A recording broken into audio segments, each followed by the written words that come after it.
Reinkarnasi Kaisar Iblis Abadi. Bab 631. Membunuh.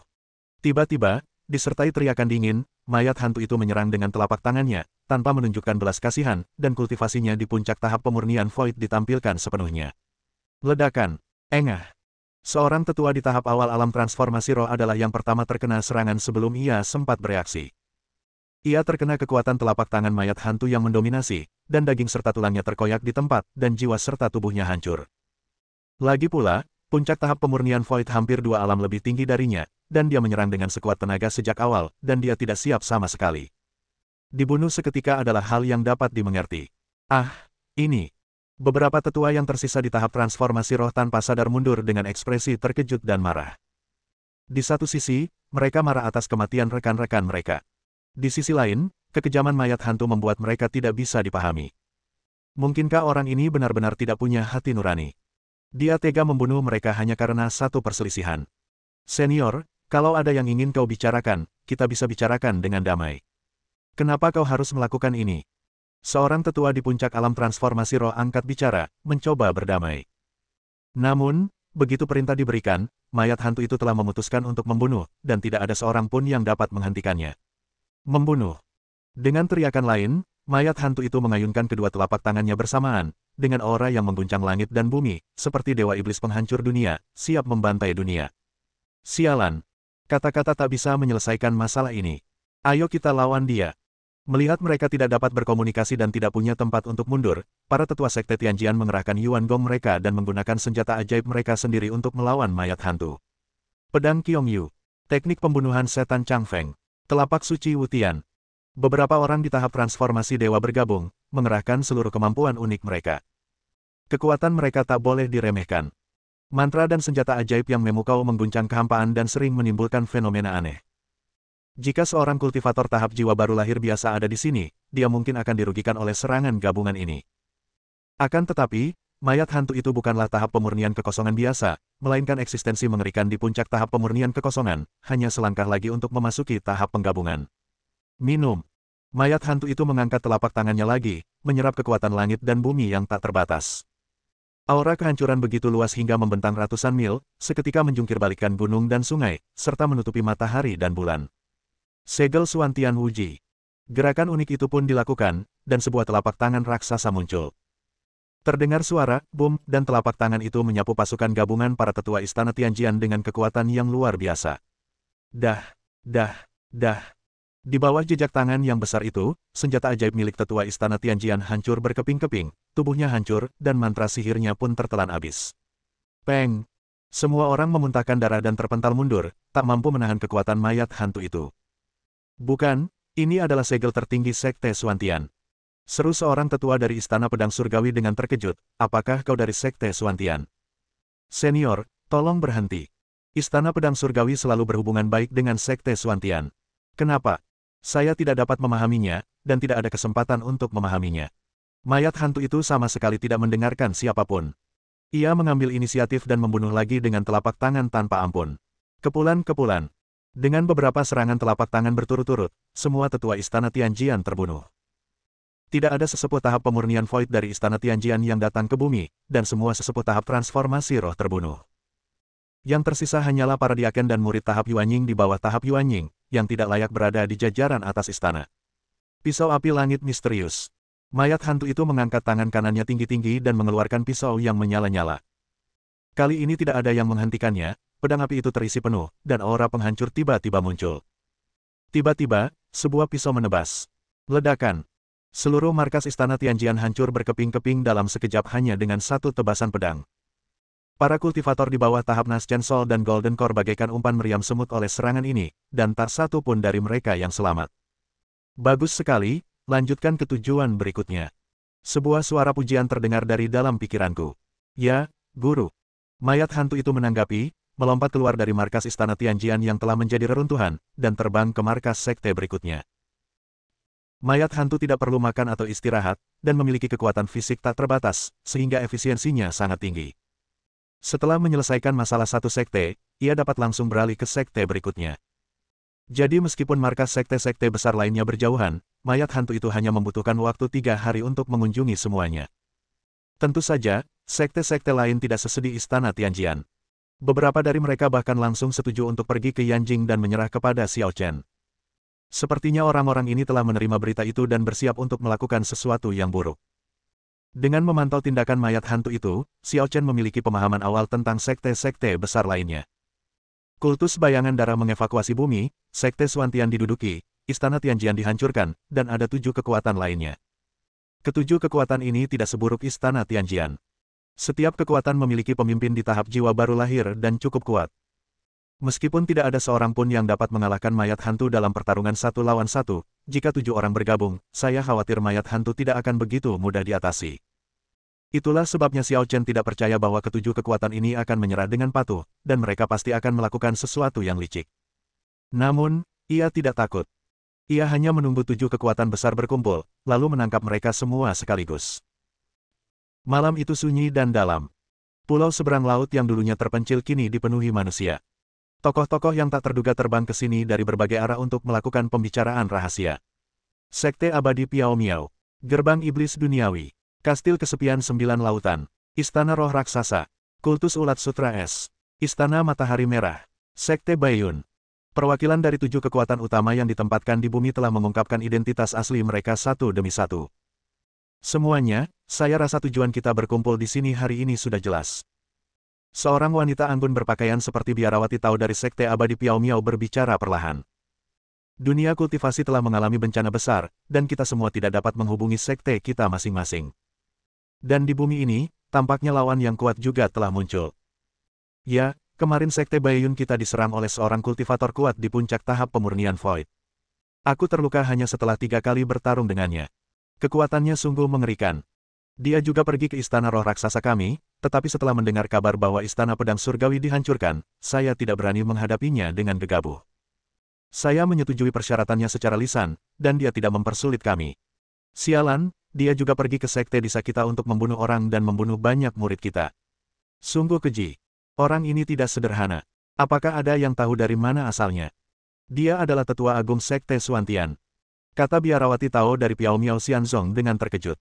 Apa? Tetua agung sekte Xuantian? Bagaimana mungkin? Kenapa dia jadi musuh kita? Bukankah ada perjanjian tertulis di antara dunia kultivasi? Apa yang akan dia lakukan? Tidakkah kau sadari bahwa ia sudah tak bernyawa? Desah biarawati Tao itu. Aku sudah beberapa kali memukulnya, bahkan menggunakan senjata rahasia untuk melukai lengannya, tetapi darahnya sudah mengering. Ia praktis mati. Pengetahuan mereka di periode Liansu begitu luas sehingga setelah mendengar apa yang dikatakan biarawati Tao, dia langsung memahaminya. Dia dibunuh dan kemudian dikendalikan oleh sihir jahat. Pantas saja dia punya kekuatan fisik yang luar biasa. Dia sama sekali tidak butuh istirahat dan bisa menerobos kam 7 pasukan utama kita secara berurutan. Jadi, musuh terbesar kita bukanlah boneka itu, tapi manipulator di balik layar. Yah, bukankah dia meminta kita untuk menyerah kepada Yanjing, Tiongkok? Kalau begitu, kita bertujuh harus pergi bersama dan menunggu kesempatan untuk membunuh orang di balik ini. Baiklah, dengan kekuatan kita bertujuh, kita seharusnya tak terkalahkan di planet kecil ini. Tapi untuk berjaga-jaga, semua orang tidak boleh bertindak gegabah.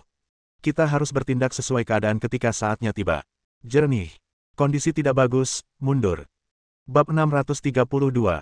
3 hari kemudian, Yanjing. Di luar kota terlarang, 7 kekuatan utama di dunia kultivasi berkumpul bersama, dengan kekuatan besar berjumlah 4 hingga 5.000 orang, dan pemandangannya sungguh spektakuler. Terutama karena mereka semua adalah pembudidaya, banyak dari mereka terbang langsung di langit, memancarkan aura yang sangat menindas. Kaisar Naga, Dai dari Sekte Abadi Piao Miao, beserta Istana Roh Raksasa, Benteng 9 Lautan, Sekte Awan Putih, Sekte Ulat Sutra Es, Istana Matahari Merah, dan Sekte Iblis Bumi telah menyerah sesuai janji. Biarawati Tao dari Piao Miao Xianzong melayang di luar kota terlarang, memegang pengocok di tangannya. Ia tampak agung dan suaranya nyaring seperti lonceng, serta memiliki gaya seorang pemimpin 7 kekuatan utama. Faktanya, dia sendiri memiliki tingkat kultivasi tahap akhir alam pemurnian, hanya sedikit lebih lemah dari mayat hantu. Beberapa hari yang lalu, dia bertarung melawan mayat hantu dan melukainya dengan harta rahasia. Dialah orang pertama yang mengenali identitas mayat hantu. Setelah berdiskusi, 7 kekuatan utama memutuskan untuk mengangkatnya sebagai pemimpin sementara dan mematuhi perintahnya dalam segala hal. Kalian sangat tepat waktu. Aku suka orang yang tepat waktu. Begitu dia selesai berbicara, sesosok berpakaian putih terbang keluar dari kota terlarang dan mendarat di depan biarawati Tao Daiyi. Meski tampak muda, ia memiliki perawakan ramping, aura luar biasa, dan alisnya penuh dengan kecemerlangan tak tertandingi. Di belakangnya, Zhuo Fan, Li Yun dan mayat hantu mengikutinya dari dekat. Mereka berempat berhadapan dengan pasukan yang jumlahnya 4-5 ribu orang bersama-sama dan tidak mengalami kekalahan sama sekali. Tatapan Daiyi mula-mula tertuju pada mayat hantu itu, lalu ia memperhatikan Xiao Chen. Ia bertanya ragu-ragu, apakah kau Kaisar Naga? Jelas, kata Xiao Chen ringan. Kaulah yang memanipulasi Tetua Agung Sekte Xuantian untuk mengunjungi kami dan meminta kami menyerah di sini hari ini. Tanya Daiyi lagi. Kamu nampaknya tidak puas dengan sesuatu. Tanya Xiao Chen dengan tenang. Bukan begitu, aku hanya terkejut. Daiyi menatap Xiao Chen dan berkata, awalnya kupikir siapapun yang bisa menggunakan sihir jahat untuk mengendalikan boneka di puncak tahap pemurnian Void pastilah iblis yang tak tertandingi, tapi kau. Mendengar ini, Xiao Chen tersenyum tipis dan berkata, bukankah aku terlihat seperti itu? Tidak seperti itu. Daiyi menggelengkan kepalanya. Atau lebih tepatnya, sulit bagiku membayangkan bagaimana kau bisa mengubah seorang ahli tahap pemurnian Void tingkat puncak menjadi boneka. Fakta bahwa kamu menanyakan pertanyaan ini menunjukkan bahwa kamu sangat ingin tahu. Tapi rasa ingin tahu seringkali disertai dengan risiko yang fatal. Setelah kamu memahami ini, kamu mungkin akan menyesalinya. Kata Xiao Chen penuh arti. Tapi kalau aku tidak mengerti ini, kurasa aku akan sangat enggan, dan banyak orang di sini juga akan enggan. Kata Daiyi sambil menunjuk ke arah pasukan 7 kekuatan di belakangnya. Pada saat ini, para master tahap jiwa baru lahir dari 6 sekte, termasuk Istana Roh Raksasa, Sekte Awan Putih, dan Sekte Disa, terbang maju bersama-sama, tampak sedikit tidak sabar. Penatua Daiyi, kenapa buang-buang waktu bicara dengannya? Bunuh saja dia dan ratakan kota ini dengan tanah. Kata Tetua Istana Juling di tahap jiwa baru lahir dengan marah. Tidak perlu omong kosong seperti itu. Kata ahli pemurnian Void dari Sekte Iblis Bumi. Kupikir orang di balik ini sangat cakap, tapi ternyata dia hanya anak muda yang bodoh. Dengan kekuatan gabungan kami bertujuh, tak seorang pun di dunia ini yang bisa mengalahkan kami. Mengapa kami harus takut padanya? Tanya Master Liansu dari Sekte Baiyun. Daiyi menjadi tenang setelah mendengar ini dan berkata kepada Xiao Chen lagi, Yang Mulia telah melihat bahwa bukan hanya saya yang tidak puas, tetapi teman-teman ini juga sangat tidak puas. Melihat perilakumu, sepertinya kau tidak datang ke sini untuk menyerah hari ini. Ekspresi Xiao Chen tetap tidak berubah, masih setenang sebelumnya. Menyerah. Lelucon sekali. Tetua Aula Roh Raksasa mendengus jijik. Apalagi yang harus kukatakan? Ayo kita pergi bersama. Kata Xiao Chen dengan tangan kanannya di belakang punggungnya. Cukup dengan kesombonganmu, biarkan aku bertemu denganmu. Melihat Xiao Chen begitu sombong, tetua dari Giant Spirit Hall menjadi murka dan melambaikan tangannya untuk memanggil pedang unik. Ketajaman pedang itu cukup untuk menutupi matahari dan bulan, dan tubuh pedang itu memancarkan kekuatan suci yang mengerikan. Ditambah lagi dengan kemampuan hebat dari tahap pemurnian Void, pedang itu mengandung kekuatan yang tak tertandingi, yang tampaknya mampu menentang kehendak surga dan mengalahkan makhluk abadi. Memotong. Dengan ayunan pedang, pedang itu menembus matahari dan bulan, dan cahaya pedang yang tiada taraf menyerang Xiao Chen secara langsung. Namun, Xiao Chen tetap tidak tergerak. Di saat kritis itu, mayat hantu itu tiba-tiba muncul dan berdiri di depan Xiao Chen. Ia menggenggam kedua tangannya dan benar-benar menjepit cahaya pedang di antara kedua telapak tangannya. Ledakan. Terjadi guncangan hebat, cahaya pedang hancur, dan mayat hantu pun terdorong mundur 3 langkah.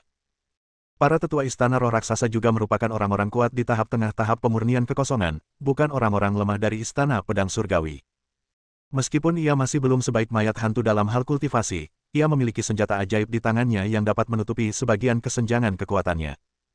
Terlebih lagi, mayat hantu itu pasti akan menderita kerugian jika menerima serangan dengan tangan kosong, dan diperkirakan akan terdorong mundur 3 langkah. Tak bersenjata. Benar saja, ekspresi tetua Aula Roh Raksasa tiba-tiba menjadi gelap, dan dia tanpa sadar mundur 2 langkah untuk menjaga jarak dari mayat hantu itu. Bahkan dengan pedang pamungkas di tangannya, dia tahu bahwa dirinya sendiri tidak sebanding dengan mayat hantu di puncak tahap pemurnian Void. Apakah kau sudah mundur? Xiao Chen berdiri diam dan berkata dengan tenang, hanya setelah kau mengalahkan mayat hantu itu, kau akan memiliki kualifikasi untuk menghadapiku. Daiyi melangkah maju dan berdiri di samping para tetua Aula Roh Raksasa. Ia berkata kepada Xiao Chen, Kaisar Naga, kuakui bahwa salah satu dari kami bertujuh bukanlah tandingan bonekamu. Tapi selama kita membentuk kelompok 2 orang, kombinasi manapun tidak akan takut padanya. Jika kita membentuk kelompok 3 orang, dia pasti akan kalah. Tetua Daiyi benar, ayo kita bertarung dengan cepat dan tegas. Seorang kultivator kuat dari Sekte Baiyun tahap jiwa baru lahir tiba-tiba menyerbu dan mengedipkan mata pada Dai Yi dan para tetua dari Istana Juling. Ketiganya tahu apa yang sedang terjadi, dan pada saat ini mereka bekerja sama dengan sangat baik dan menyerang pada saat yang sama. Pengocok kabut. Biarawati tahu Dai Yi menjentikan pengocok di tangannya, mengaduk arus bawah yang besar. Sikap santainya menciptakan gerakan mematikan yang mengerikan yang langsung menyerang mayat hantu. Pedang roh raksasa, potong. Semua energi para tetua aula roh raksasa dikumpulkan ke dalam pedang absolut, dan dengan tebasan ke langit, cahaya pedang penghancur yang bahkan lebih kuat dari sebelumnya meledak bagai aliran air deras. Awan putih memecah saat fajar dengan jejak pedang. Master Liansu yang kuat dari Sekte Baiyun menggunakan teknik pedang tertinggi dari Sekte Baiyun dan mengayunkan pedang sucinya untuk menerobos udara. Dalam sekejap, ketiga gerakan mematikan itu bertemu dan bergabung menjadi satu di dalam kehampaan, menciptakan kekuatan penghancur yang belum pernah terjadi sebelumnya. Mayat hantu itu tidak memiliki emosi dan tidak akan takut. Ia akan mengerahkan seluruh kemampuannya untuk melawan gerakan mematikan itu. Namun, kekuasaan satu orang pada akhirnya terbatas. Ledakan. Mayat hantu itu menderita kekuatan penghancur yang dahsyat, seluruh tubuhnya hancur berkeping-keping, dan tidak ada kemungkinan bagi tubuhnya yang abadi untuk pulih. Akhirnya terpecahkan. Pakar pemurnian Void dari Sekte Baiyun menghela napas lega. Untungnya, kita berhasil menghancurkannya sekaligus. Kalau tidak, dia mungkin akan bangkit kembali. Berurusan dengan boneka mayat hidup seperti ini memang yang paling merepotkan. Cara jahat dan sihir itu sebenarnya tidak menakutkan. Kekuatan gabungan kita bertiga sudah lebih dari cukup untuk menghancurkannya. Kata tetua aula roh raksasa, matanya menatap Xiao Chen, lalu ia berkata dengan nada bercanda, "Wah, bonekamu sudah mati. Apa kau punya ide? Itu buatanku iseng, jadi kalau rusak ya rusak. Lagi pula, misinya kan untuk mengumpulkan kalian. Dia sudah melakukannya, dan misinya sudah selesai, jadi tidak ada gunanya menyimpannya." Kata Xiao Chen enteng, sama sekali tidak peduli dengan hancurnya mayat hantu itu. "Apakah kau sengaja mengumpulkan ketujuh kekuatan kita?" Tanya Dai Yi. "Tentu. Mengapa?" Dai Yi mengerutkan kening. "Kenapa?" Nada suara Xiao Chen tiba-tiba berubah dingin. "Tentu saja agar lebih mudah melenyapkan kalian semua sekaligus." "Kau masih bertanya kenapa? Apa kau tidak punya kesadaran sama sekali?" Bab 633. Menghilangkan kami semua sekaligus. Dai Yi sedikit tertegun. Sombong sekali. Tetua kuil roh raksasa menggenggam pedang roh raksasa, diam-diam mengerahkan energi sejatinya, menyembunyikan niat membunuhnya, dan menunggu saat yang tepat untuk melancarkan serangan mematikan. "Kalian telah menduduki Sekte Suantian, memanipulasi boneka untuk menghancurkan Istana Tianjian, dan mengancam akan melenyapkan 7 kekuatan utama kami. Apakah kalian berencana menjadikan seluruh dunia kultivasi sebagai musuh?" Master Liansu yang kuat dari Sekte Baiyun mencibir, nadanya penuh penghinaan. "Dunia kultivasi hanyalah beberapa titik debu di alam semesta. Mereka tidak layak menjadi musuhku," kata Xiao Chen dengan tenang, pahami konsepnya dengan jelas. "Aku hanya membersihkan beberapa titik debu yang mengganggu." "Bajingan!" Para tetua di aula roh raksasa langsung murka, dan tanpa mempedulikan waktu, pedang roh raksasa itu memancarkan cahaya yang mengerikan, disertai niat membunuh. Dengan begitu banyak orang di sini, mereka sudah pasti menang, jadi mengapa membuang-buang waktu dengan anak muda yang tidak tahu tempatnya? "Coba kulihat, seberapa hebat kemampuanmu, sampai berani menyombongkan diri seperti itu." Begitu dia selesai berbicara, pedang raksasa itu terayun, membelah langit, dan kehampaan terkoyak. Cahaya pedang yang mengerikan dan mematikan melesat ke arah Xiao Chen. "Mengujiku sama saja dengan bunuh diri." Dengan ucapan dingin, Xiao Chen terkejut melihatnya mengangkat tangan dan melambai, dan sebuah lubang hitam misterius tiba-tiba muncul. Cahaya pedang penghancur dari pedang roh raksasa menghantam lubang hitam dan lenyap tanpa jejak dalam sekejap. "Hilang." Dai Yi terkejut. "Bagaimana mungkin? Apa itu?" Tetua aula roh raksasa terkejut dan marah. "Tuhan tidak adil dan memberontak." Mendengar kata-kata acuh tak acuh itu lagi, lubang hitam itu berputar ke arah sebaliknya. Di tengah tatapan semua orang yang terheran-heran, seberkas sinar pedang menyambar dari lubang hitam, membelah langit. Sinar pedang yang identik, seperti bayangan cermin, menebas ke arah sesepuh aula roh raksasa dalam lintasan yang sepenuhnya berlawanan. Ledakan. Sebelum tetua aula roh raksasa sempat bereaksi, ia dihantam cahaya pedang setebal beberapa kaki hingga tewas. Ia tewas di tempat dan jasadnya tak tersisa. Penatua, di kaki kota terlarang, semua orang di istana roh raksasa tampak ketakutan dan meratap terus-menerus. Seorang penatua di tahap jiwa baru lahir baru saja meninggal seperti itu. Situasinya tidak baik. Rasa takut muncul di hati Dai Yi. Adegan ini terlalu tiba-tiba dan terlalu aneh. Jelaslah pedang itu ditembakkan oleh tetua aula roh raksasa, tetapi ia kembali ke jalur semula. Para tetua aula roh raksasa pandai menyerang dengan pedang ajaib, dan kekuatan serangan mereka jauh lebih kuat daripada kekuatan pertahanan mereka. Dengan kata lain, bahkan jika dia siap, dia mungkin tidak akan mampu menahan serangan yang dilancarkannya. Terlebih lagi, dia tidak siap sama sekali. Oh tidak, kekuatannya mungkin bahkan di atas boneka, dan dia mungkin sudah mencapai tahap fusi. Master Liansu yang kuat dari Sekte Baiyun tiba-tiba menyadari dan terkejut. Di antara para kultivator kuat, siapakah yang bukan monster tua yang telah hidup selama ribuan tahun, dan siapakah yang tidak berpengetahuan? Tentu saja, mereka juga melihat banyak orang jahat yang memanipulasi mayat dan boneka. Biasanya, para praktisi jahat itu sendiri tidak terlalu kuat.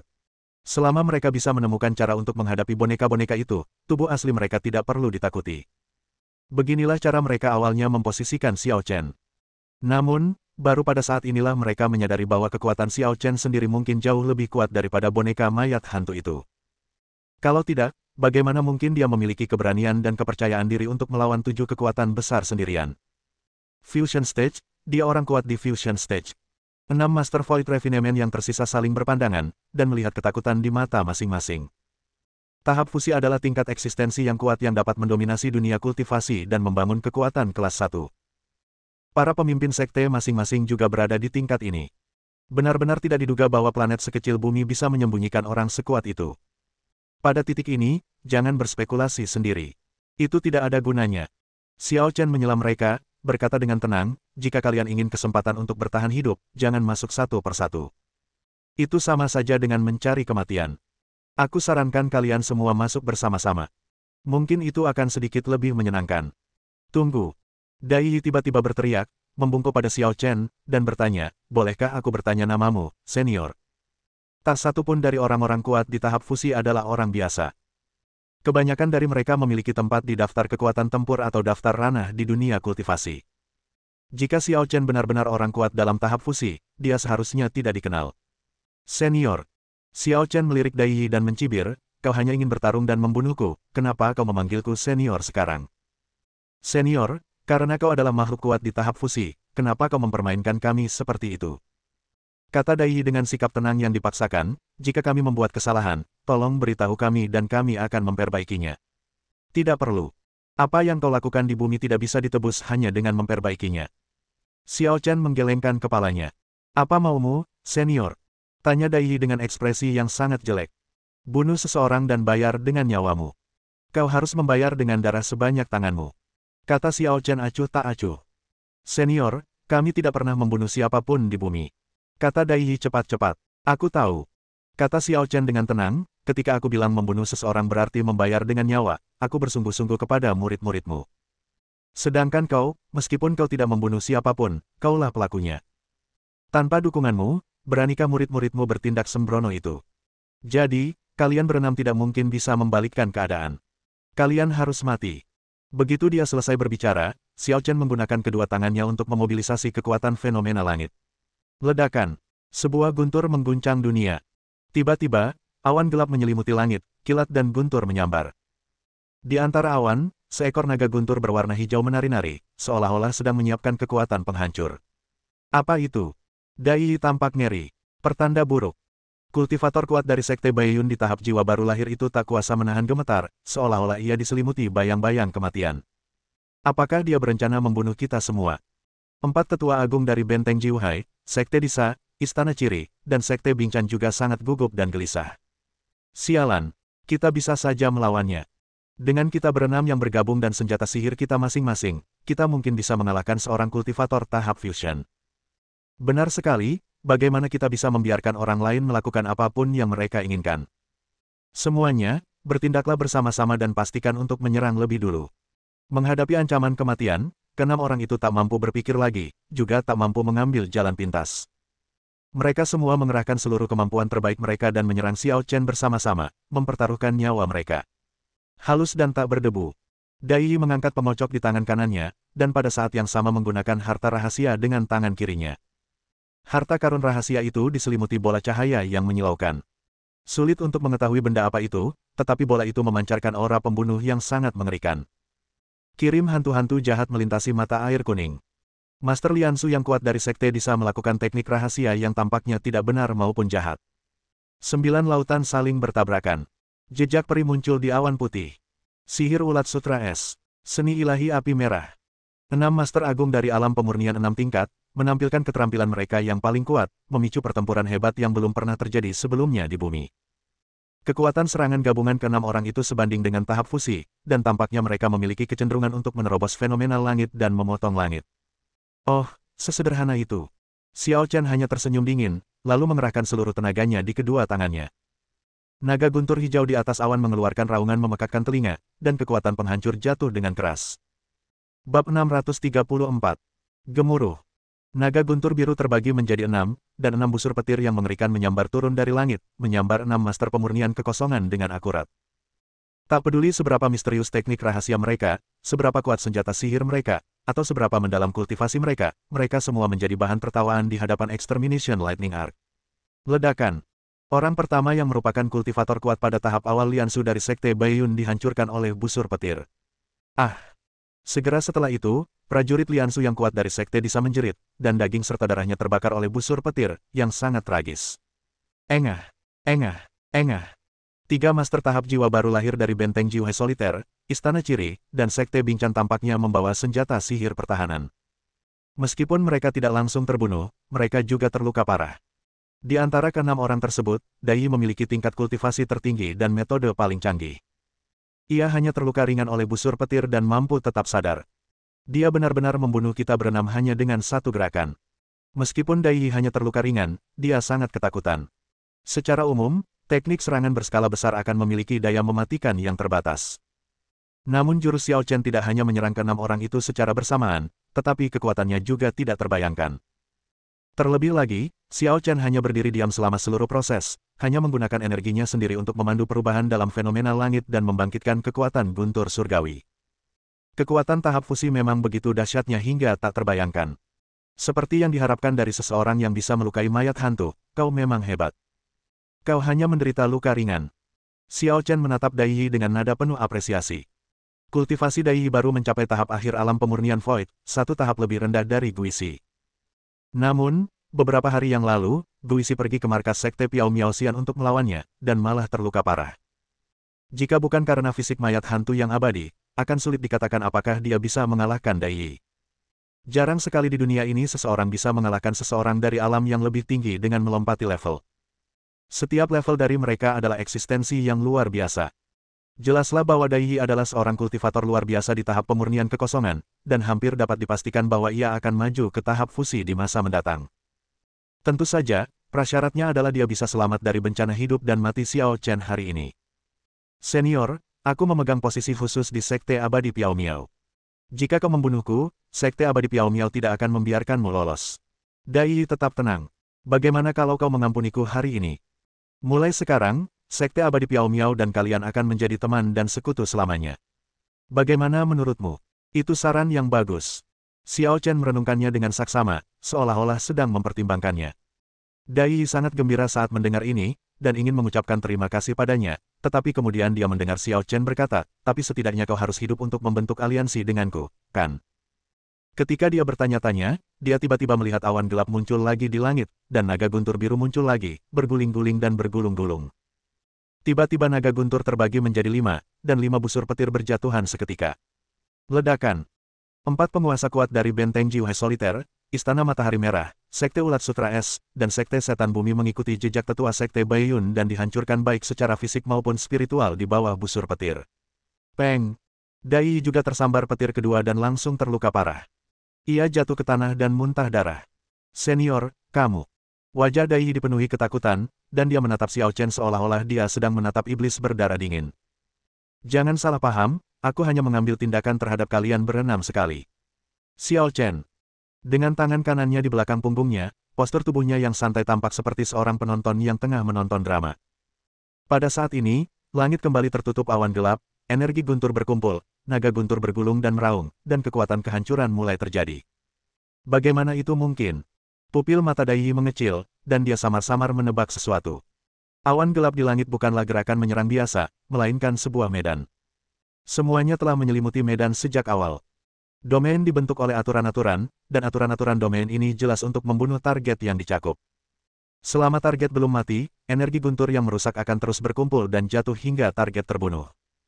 Satu-satunya cara untuk memutus domain adalah dengan meninggalkan domain tersebut dan keluar dari domain tersebut. Tetapi jelas sudah terlambat untuk menyadari prinsip itu sekarang. Di langit, energi guntur yang merusak telah mulai terbentuk. Karena hanya Daihi yang tersisa, naga petir tidak terpisah kali ini dan langsung jatuh dalam wujud naga, dengan kekuatannya beberapa kali lebih kuat dari 2 kali sebelumnya. Ledakan. Betapapun hebatnya Daihi, ia tidak berdaya setelah mengalami 3 serangan berturut-turut dan tidak dapat lepas dari nasib kehancuran baik fisik maupun spiritual. Pada titik ini, ketujuh master pemurni kekosongan yang kuat dari 7 kekuatan utama telah musnah. Ah! Tetua Agung! Semuanya mati, semuanya mati. Tidak, itu tidak benar. Orang-orang dari 7 kekuatan utama hancur dan menangis, tidak mau menerima kenyataan yang mereka lihat. Dalam dunia kultivasi mereka, seorang kultivator kuat yang telah mencapai alam kekosongan juga merupakan orang kuat yang mendominasi area tertentu.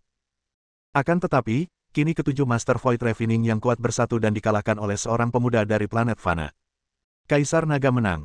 Berbeda dengan orang-orang dari 7 kekuatan utama, penduduk bumi yang tertawan tampak gembira dan gembira. Bukankah ini terlalu kuat? Li Yun tertegun sepanjang waktu, dan hatinya terkejut tak terlukiskan. Ketika dia mendengar bahwa 7 kekuatan utama telah berkumpul di Yanjing, dia merasa sedikit gugup, takut Xiao Chen tidak dapat melawan mereka sendirian. Tetapi sekarang tampaknya kekhawatirannya tidak perlu. Xiao Chen hanya bertarung 2 kali secara total saat menghadapi 7 Master Void Refining yang kuat. Cahaya pedang dari kultivator kuat dari Aula Roh Raksasa dipantulkan untuk pertama kalinya, membunuh lawan seketika. Kali kedua, ia menciptakan awan petir dan 3 gelombang busur petir membunuh 6 Master Void Refining yang kuat. Begitu mudah, begitu sederhana. Yuner, aku sudah lama memberitahumu bahwa Kaisar Naga tak terkalahkan. Kata Zuofan sambil tersenyum, bagaimana, apakah kamu merasa kagum padanya? Li Yun memarahi, aku memuja Kaisar Naga, apa kau tidak cemburu? Tentu saja tidak. Kaisar Naga juga orang yang paling kuhormati dalam hidupku. Kata Zuofan terus terang. Dia memang pantas mendapatkan rasa hormatmu. Li Yun menatap sosok yang menyendiri itu dan berkata dengan serius. Masalahnya sudah teratasi, hanya beberapa orang kecil yang tersisa. Xiao Chen melirik orang-orang yang tersisa dari 7 kekuatan utama. Yang terkuat di antara orang-orang ini hanya berada pada tahap transformasi roh, jadi mereka tidak terlalu mengancam, tetapi jumlah mereka terlalu banyak, sebanyak 4 atau 5.000. Kaisar Naga, apa yang harus kita lakukan dengan begitu banyak orang? Tanya Zuofan, kita tidak bisa membunuh mereka semua, kan? Apakah kamu bersimpati dengan mereka? Xiao Chen melirik Zuofan. Tidak. Zuofan menggelengkan kepalanya. Mungkin saja ada beberapa orang yang berwatak buruk di antara orang-orang ini, dan tangan mereka berlumuran darah, tetapi kebanyakan dari mereka terpaksa melakukan hal-hal yang bertentangan dengan keinginan mereka, sama seperti Yuner, yang hanya mengikuti perintah sekte. Lalu, apakah kamu punya cara untuk membedakan kedua tipe orang itu? Tanya Xiao Chen. Ini. Zuofan ragu sejenak, tidak dapat memikirkan solusi yang baik. Anda tidak bisa sekadar bertanya apakah ada yang telah membunuh seseorang, bukan? Hanya orang bodoh yang mengakuinya.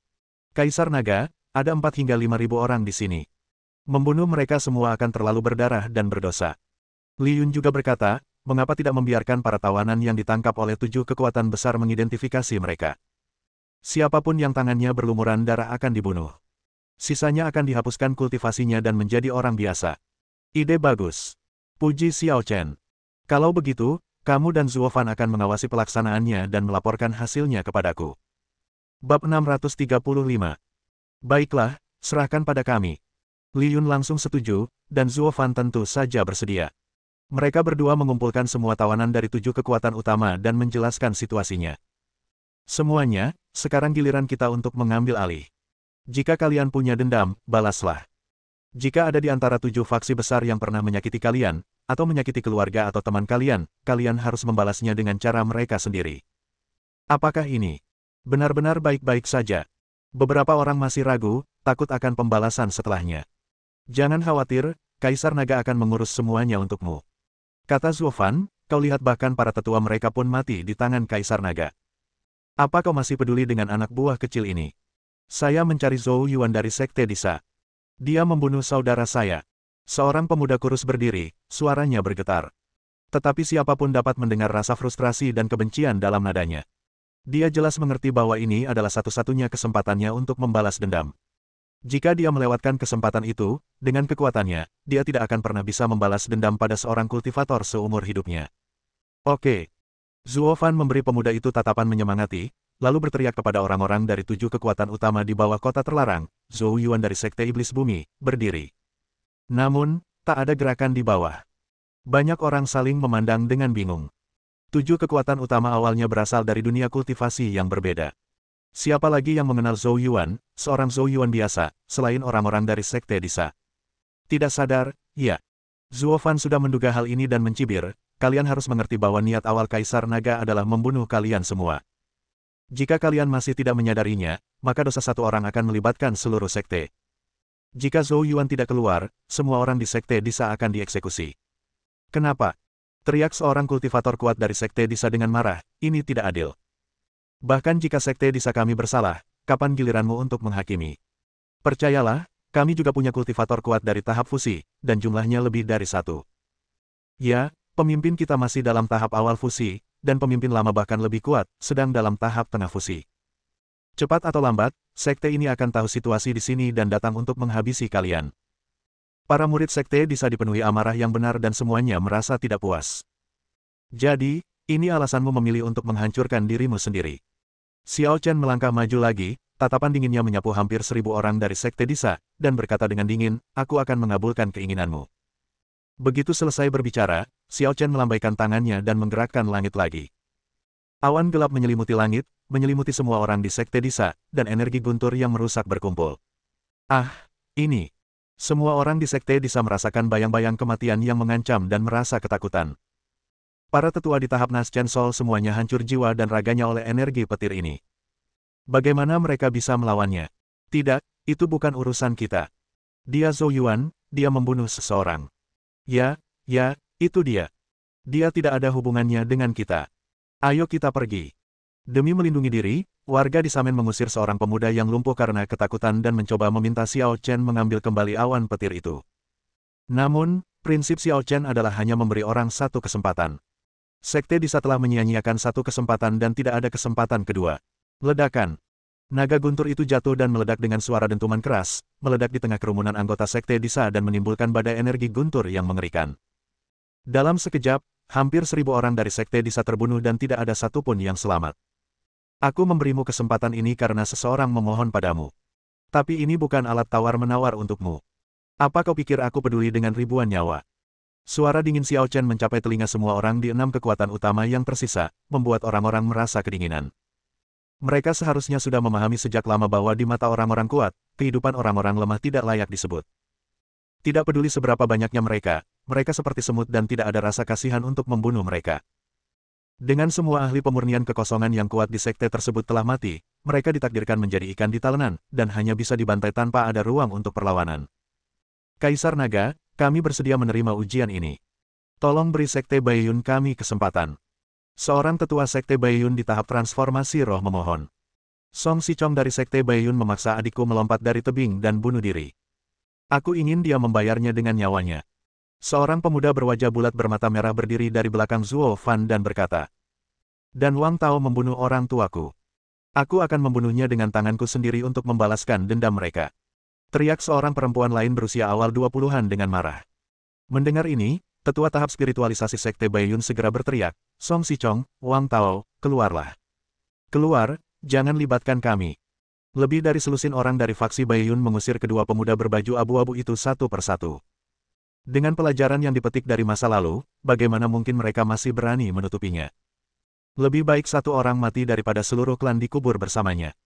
Lebih parahnya lagi, ini adalah kejahatan yang dilakukannya sendiri, dan dia harus menanggung sendiri konsekuensinya. Itu dia.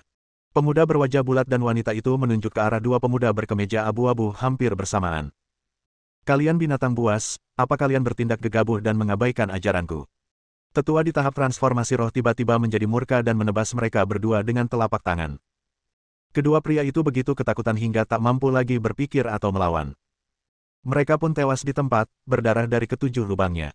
Kalian berdua, aku sudah membersihkan rumah dan membunuh kedua binatang buas ini untukmu. Tetua di tahap transformasi roh itu sangat cerdas. Ia tahu bahwa jika ia ingin menyelesaikan masalah secara damai, hal terpenting adalah menenangkan pemuda berwajah bulat dan wanita itu. Meskipun pemuda dan wanita itu ingin membalas dendam dengan tangan mereka sendiri, melihat musuh mereka telah mati, mereka tidak mengatakan apa-apa dan mundur ke belakang. Seseorang memimpin dan benar-benar menghukum musuh. Mereka yang menyimpan dendam terhadap 7 kekuatan besar tak kuasa lagi menahan diri dan menyebut nama-nama orang yang ingin mereka balas dendam. Sebuah persidangan yang belum pernah terjadi sebelumnya berlangsung tepat di bawah kota terlarang. Siapapun dari 7 kekuatan besar yang namanya disebut akan ketakutan setengah mati di tempat karena mereka sudah mengetahui nasib mereka. Mereka yang namanya belum dipanggil juga berada dalam kepanikan tiada akhir, memutar otak untuk memikirkan apakah mereka telah menyinggung siapapun dalam beberapa tahun terakhir di bumi, dan apakah mereka akan menjadi orang berikutnya yang dipanggil. Saya masih ingat ketika dunia budidaya pertama kali hadir, bumi masih sangat kecil, dan manusia lebih buruk dari babi, anjing, sapi dan domba, dan hanya bisa dibantai. Namun, sekarang, Kaisar Naga telah kembali dan menyapu 10 dunia kultivasi utama dengan sikap yang kuat, yang memungkinkan mereka untuk mengambil kendali dan menghakimi orang-orang di dunia kultivasi secara bergantian. Dahulu kala, orang-orang ini begitu sombong dan mendominasi, tetapi sekarang mereka hanya bisa memohon belas kasihan di sini.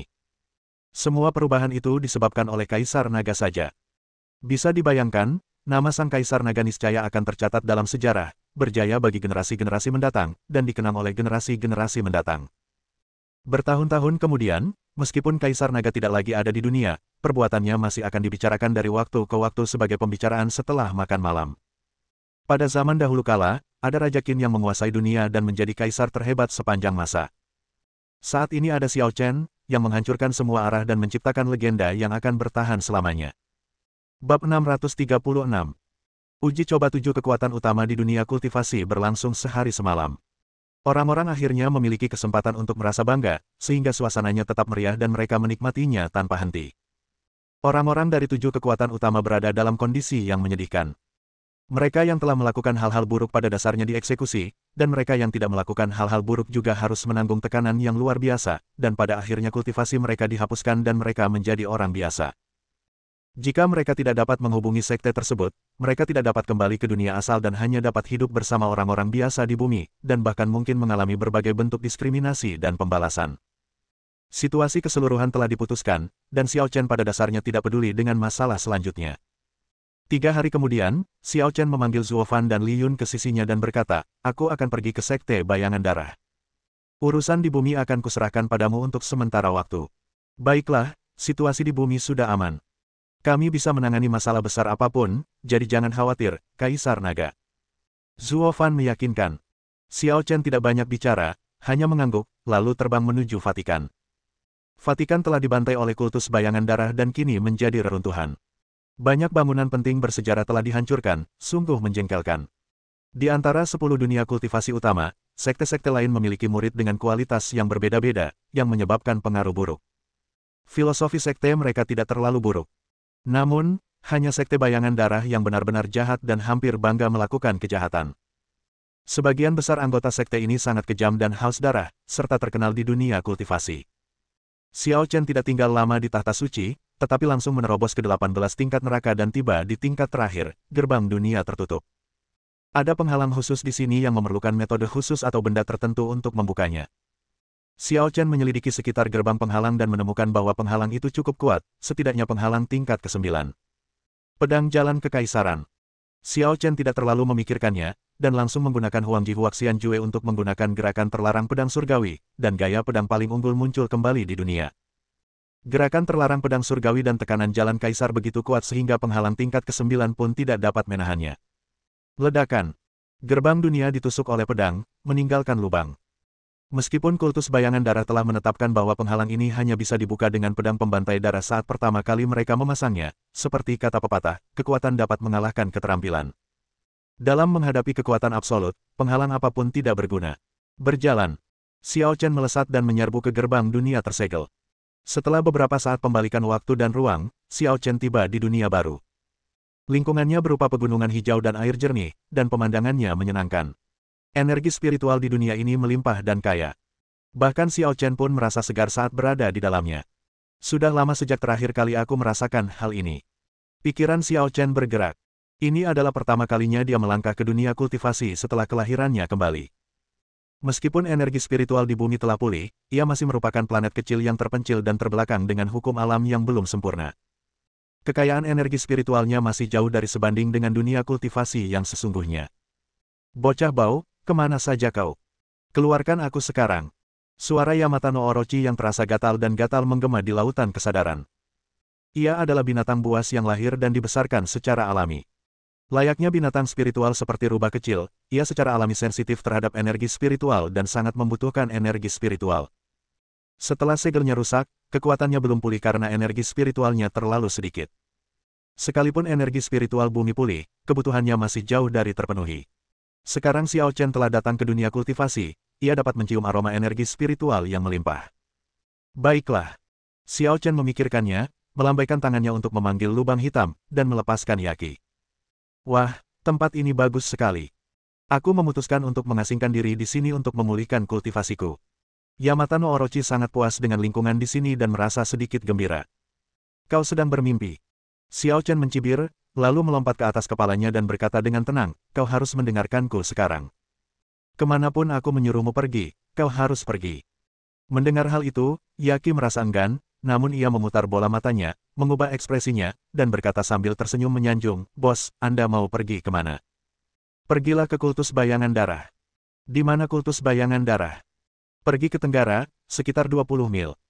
Ini adalah pertama kalinya Xiao Chen berada di dunia kultivasi sungai darah, tetapi indera spiritualnya telah memindai lokasi sekte bayangan darah. Karena ini adalah jalur kultus bayangan darah ke bumi, gereja terkuat di dekat sini kemungkinan besar adalah gereja kultus bayangan darah. 20 mil, nggak masalah. Pegang erat-erat, aku berangkat. Yamata no Orochi melolong dan tiba-tiba melaju kencang. Memanggil. Rasanya seperti kilatan aurora yang lewat, begitu cepatnya hingga sulit dipercaya. Dalam sekejap mata, pria dan ular itu telah terbang sejauh 20 mil dan tiba di markas besar sekte bayangan darah. Mengetahui bahwa Xiao Chen datang ke sekte bayangan darah untuk membalas dendam, Yamata no Orochi tidak ragu-ragu dan langsung menggunakan tubuh besarnya untuk jatuh seperti gunung, jatuh ke arah istana menjulang di bawah. Ledakan. Dengan ledakan yang memekakkan telinga, istana yang menjulang tinggi itu tidak mampu menahan beban benda sebesar itu dan runtuh. Sepertinya aku berhasil menghancurkan beberapa semut. Yah, lumayan. Yaki sangat bangga dan tampak sangat puas dengan mahakaryanya. Xiao Chen berdiri di atas kepala Yaki dan tidak bisa berkata apa-apa lagi tentang perilaku Yaki. Saya tidak pernah menyadari sebelumnya bahwa orang ini begitu lucu. Namun, ketika ia mengamati istana dengan indera spiritualnya, ia tidak mendeteksi aura yang familiar di dalamnya. Ia menduga mereka pasti anggota sekte bayangan darah. Dia tidak peduli apakah Sui Ying membunuh orang atau tidak. Saat ini, apapun alasannya, kultus bayangan darah ditakdirkan untuk binasa. Ah, apa itu? Ular yang sangat besar. Apakah itu monster yang lolos dari pegunungan monster? Banyak sekali orang dari seluruh sekte bayangan darah bergegas datang setelah mendengar suara itu, dan semuanya kagum pada tubuh besar Yaki. Pada saat yang sama, mereka sangat bingung. Mengapa ular raksasa ini tiba-tiba menyerang kultus bayangan darah? Mungkinkah ia kaki tangan sekelompok orang misterius yang belum lama ini? Siapa kau, monster? Beraninya kau datang ke sekte bayangan darahku untuk membuat masalah. Apa kau bosan hidup? Sesosok makhluk terbang keluar dari markas sekte bayangan darah, menunjuk Yamata no Orochi dan mengumpat. Namun tak lama kemudian, ekspresinya membeku lagi, dan dia bertanya dengan heran, Yamata no Orochi. Hah? Siapa kau dan bagaimana kau bisa mengenalku? Yamata no Orochi sedikit terkejut. Ini bukan bumi. Ini pertama kalinya bumi ada di sini. Xiao Chen telah memenggal 7 kepalanya, dan sekarang hanya tersisa 1. Bagaimana mungkin ada yang mengenalinya? Azrael. Xiao Chen langsung mengenali orang ini. Dia Azrael, generasi pertama klan vampir. Naga. Kaisar Naga. Pupil mata Azrael mengecil, seolah melihat hantu, lalu ia berlari menuju markas. Namun, bagaimana mungkin Xiao Chen membiarkannya lolos? Kembali ke sini. Sambil berteriak marah, Xiao Chen mengangkat tangannya dan menariknya ke udara. Sebuah kekuatan hisap tak terlihat mengikat Azrael dan membawanya ke hadapannya. Naga. Kaisar Naga, ampuni nyawaku. Azrael ketakutan setengah mati. Suatu ketika, dia pikir dia bisa melawan Xiao Chen dalam beberapa gerakan. Baru sekarang dia menyadari bahwa ada perbedaan besar antara dirinya dan Xiao Chen, dan mereka sama sekali tidak setara. Aku tahu ada yang salah denganmu. Seharusnya aku membunuhmu sejak dulu.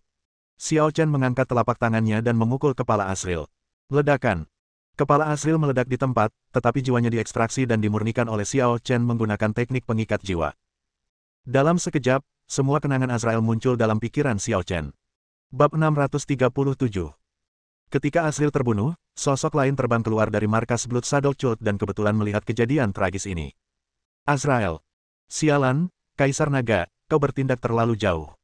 Pria itu dipenuhi amarah dan tampaknya ingin mencabik-cabik Xiao Chen. Namun karena mengetahui kekuatan Xiao Chen dengan baik, dia tidak berani maju gegabah, karena takut mengikuti jejak Asriel. Apakah kau pendiri klan darah, Suetu? Xiao Chen menatap Suetu dan berkata dengan tenang, aku punya firasat ada seseorang di balik Azrael. Ternyata kau menyembunyikannya dengan sangat baik, ya. Kaisar Naga, jangan sombong. Ini bukan bumi, tapi dunia kultivasi. Kata Suetu dingin. Kau bahkan tak bisa membayangkan betapa banyaknya orang kuat di dunia kultivasi. Heh, pecundang sepertimu bisa jadi tetua sekte. Bagaimana mungkin aku tidak tahu seperti apa dunia kultivasi? Xiao Chen mencibir. Beraninya kau menyebutku tak berguna. Suetu berkata dengan marah, jika aku tidak menghabiskan 1000 tahun di bumi, dengan kultivasiku yang terus menurun alih-alih meningkat, bagaimana mungkin aku bisa berada di kondisi seperti ini? Penampilanmu tidak ada hubungannya denganku. Xiao Chen menatap Suetu langsung dan berkata, aku hanya bertanya padamu, apakah semua orang yang kau tangkap dari bumi dibawa pergi oleh kelompok itu? Xiao Chen belajar beberapa hal dari ingatan Asriel. Pada saat itu, wakil pemimpin sekte Suetian yang memimpin sekte bayangan darah ke bumi, menganiaya 12 istana jiwa naga, melukai Xiao Yingsui, dan menangkap banyak orang yang dikenalnya, mengirim mereka ke sekte bayangan darah secara berkelompok. Namun, hanya beberapa bulan yang lalu, sekte bayangan darah tiba-tiba diserang oleh sekelompok orang misterius. Pemimpin sekte Suetian Yao, yang berada dalam tahap fusi, tewas di tempat, dan sekte bayangan darah hampir hancur. Ketika Suetian Yang mendengar berita itu, ia buru-buru membawa anak buahnya kembali dari bumi, tetapi sudah terlambat. Semua orang yang ditangkap dari bumi telah dibawa pergi oleh sekelompok orang misterius itu. Tentu saja, ini hanya ingatan Azrael. Lagi pula, Asriel berstatus rendahan dan hanya subjek uji coba Suetu. Ia kembali ke sekte bayangan darah bersama Suetu dan hanya memiliki informasi yang sangat terbatas, jadi Xiao Chen masih perlu tahu lebih banyak. Tepat saat Suetu hendak menjawab, dia tiba-tiba melihat beberapa sosok kuat terbang di atasnya. Total ada 6 orang, 4 di antaranya berada di tahap pemurnian Void, 2 pria dan 2 wanita. 2 lainnya adalah pria tua, dengan aura sederhana dan murni, serta roh yang halus. Mereka tampak tua dan rapuh, tetapi sebenarnya mereka tak terduga. Wah, kedua orang tua itu dalam bahaya. Yaki tiba-tiba mengirim pesan kepada Xiao Chen. Xiao Chen melirik kedua lelaki tua itu dan berkata dengan tenang, jangan khawatirkan mereka. Mereka bukan dari sekte bayangan darah. Mereka hanya tertarik dengan keributan yang kalian buat. Mereka mungkin ke sini untuk menonton keseruannya. Sebenarnya, seperti yang dikatakan Xiao Chen, keenam orang ini bukan dari sekte bayangan darah. Mereka hanya melihat Yamata no Orochi menyerang sekte bayangan darah dengan kekuatan besar, menyebabkan suara keras. Mereka penasaran, jadi mereka datang untuk melihat apa yang sedang terjadi. Ular yang ganas sekali. Asal-usulnya pasti luar biasa dan tak tertandingi monster biasa. Pria tua berjanggut panjang itu menatap Yamata no Orochi, membuat Yamata no Orochi ketakutan. Yah, benar juga. Pemiliknya pasti luar biasa, ya, yang bisa menaklukkan ular seganas itu. Kata lelaki tua lainnya. Lalu kedua mata mereka tertuju pada Xiao Chen. Bolehkah aku bertanya apakah kau punya dendam terhadap kultus bayangan darah? Kenapa kau mengusir ular raksasa itu untuk menyerang markas kultus bayangan darah? Mendengar ini, Xiao Chen berkata dengan tenang, ini dendam pribadi. Apa kau ingin ikut campur? Bukan begitu. Pria tua berjanggut itu menggelengkan kepalanya. Hanya saja kultus bayangan darah diserang oleh sekelompok orang misterius beberapa bulan yang lalu. Pemimpin kultus bayangan darah terbunuh di tempat, dan banyak ahli lainnya terbunuh atau terluka. Fondasi 1000 tahun hampir hancur. Itu sudah sangat tragis, jadi. Jadi, kau ingin aku melepaskan sekte bayangan darah kali ini? Tanya Xiao Chen kepada lelaki tua berjanggut itu. Mari kita tunjukkan belas kasihan selagi bisa.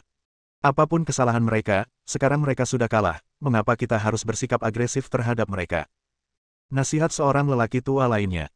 Kalau mau nonton, mendingan minggir aja dan nonton dengan tenang, jangan berisik. Kata Xiao Chen dengan tidak sabar. Kamu. Lelaki tua berjanggut panjang itu tampak pucat dan sangat jelek. Sudah bertahun-tahun sejak ada orang yang berani berbicara kepadanya seperti ini atau menatapnya dengan dingin. Nak, jangan kurang ajar.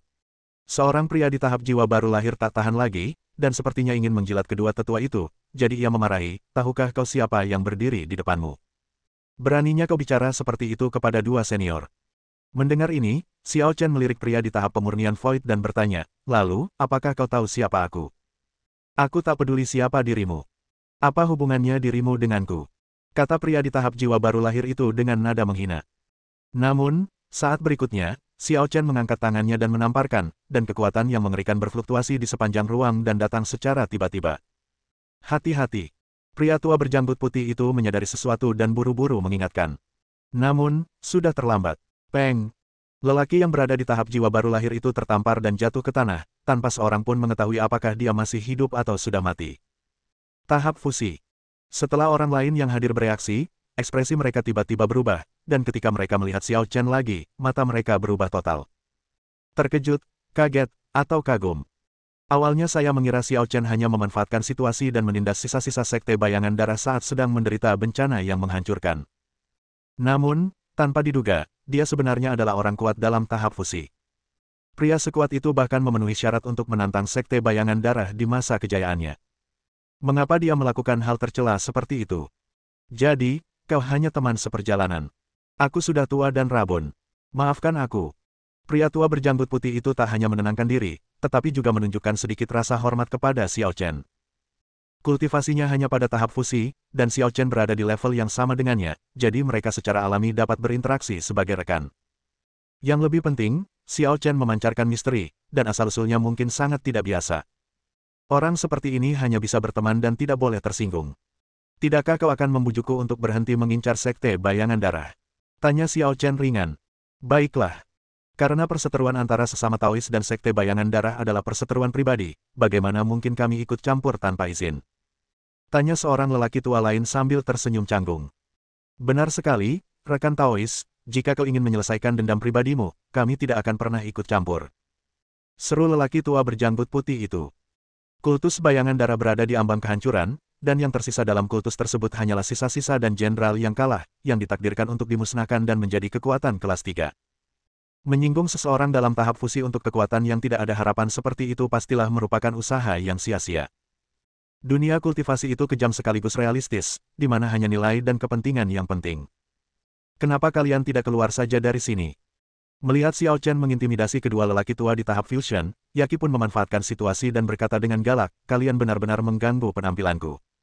Kedua lelaki tua itu saling memandang. Meskipun mereka marah pada binatang buas itu karena berbicara begitu arogan, mereka memilih untuk bersabar demi Xiao Chen.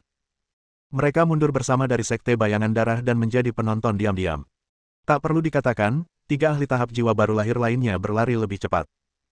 Kedua lelaki tua itu tidak bersedia menyinggung seseorang yang berada dalam tahap fusi, tetapi mereka tidak berani menyinggung seseorang yang berada dalam tahap fusi dan tidak mampu menyinggungnya. Bab 638. Suetu, meskipun kultus bayangan darah mengalami bencana pemusnahan, apakah kalian semua yang kembali dari bumi selamat? Perhatian Xiao Chen kembali tertuju pada Suetu, dan ia berkata dengan tenang, kebetulan aku hanya mencarimu. Apakah kultus bayangan darah itu menyedihkan atau tidak, itu tidak ada hubungannya dengan dia. Selain itu, bahkan jika kultus bayangan darah tidak diserang, dia akan menghancurkan kultus bayangan darah hari ini, dan hasilnya akan sama saja. Dia tidak akan melepaskan satupun dari orang-orang yang pergi ke bumi. Terutama wakil pemimpin Sue Tianyang. Mendengar ini, ekspresi Suetu menjadi tidak yakin. Saat dia berada di bumi, orang yang paling dia perhatikan bukanlah putri nubuat, melainkan Xiao Chen. Karena kebangkitan Xiao Chen begitu cepat dan dia memasuki pandangannya dengan sikap yang sangat kuat, sulit baginya untuk tidak memperhatikannya. Akan tetapi, baru hari ini dia menyadari bahwa bahkan setelah mengamati Xiao Chen sekian lama, dia masih belum memahami Xiao Chen sama sekali. Periode fusi. Xiao Chen sebenarnya adalah seorang kultivator kuat dalam tahap fusi.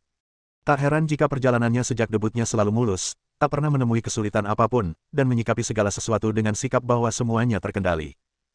Di planet terbelakang seperti bumi, bagaimana mungkin manusia kuat dalam tahap fusi tidak menjadi abnormal dan menentang kehendak surga? Kaisar Naga, kuakui aku meremehkanmu. Tapi meskipun kultus bayangan darah telah mengalami bencana besar, fondasi abadinya tetap utuh. Kau tidak bisa begitu saja menindas mereka. Kata Suetu dingin. Kau masih punya waktu untuk pergi sekarang. Berhenti bicara omong kosong dan biarkan Sue Tianyang keluar. Xiao Chen sama sekali tidak takut dengan ancaman itu. Karena Yang Mulia sangat ingin bertemu denganku, mengapa tidak datang dan menemuiku?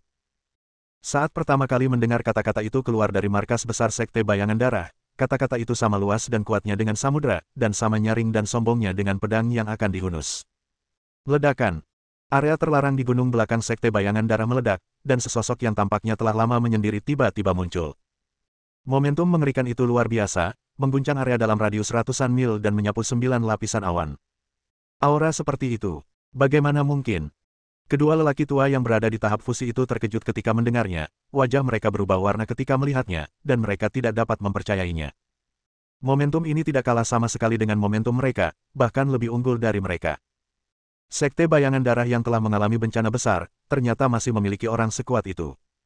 Tekanan seperti itu setidaknya harus berada di tahap tengah fusi. Kultus bayangan darah masih menyembunyikan ahli fusi tingkat menengah. Mustahil.